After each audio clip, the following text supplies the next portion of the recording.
अविनाश गगनगिरी, राहणार देवळा, तालुका औसा, जिल्हा लातूर. मी महावितरणमध्ये कार्यरत आहे. कार्य करत असताना माझ्यावर गेल्या 6 महिन्यापूर्वी चुकीच्या पद्धतीने दोषपत्र काढून मला निलंबित केलं होतं. पण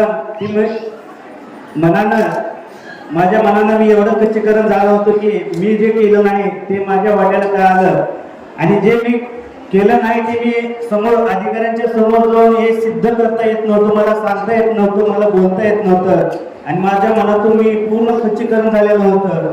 मग मला काहीच कळेना. मग मला नंतर मलकापूरमध्ये माझ्या आई सासूबाईने घेऊन आलं आणि इथं बाप्पांच्या चरणी माझं नतमस्तक ठेवून तुमच्या काय इच्छा असतील ते बाप्पांना सांगा, येणाऱ्या काळात तुम्हाला नक्कीच त्याचा फायदा होईल आणि तुम्ही परत तुमच्या नोकरीवर जाल. तर मी पहिल्या वारीला आलो आणि बाप्पाच्या चरणी मी नतमस्तक होऊन बाप्पाला म्हणलं, बाप्पा माझे नोकरीमध्ये मला बाधा झालेली आहे, मी निलंबित झालेला आहे, तर याच्यावर मला मार्ग काढावा.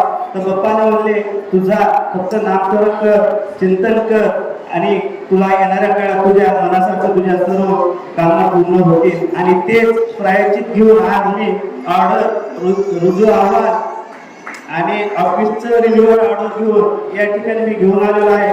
गेलेल्या या 4 तारखेमध्ये मी परत ऑफिसला कसलाही गालबोट न लागता परत मी कंपनीमध्ये कार्यावरती गेलो. याच्यापेक्षा मला पलीकडे अनुभव काय सांगायचा आहे.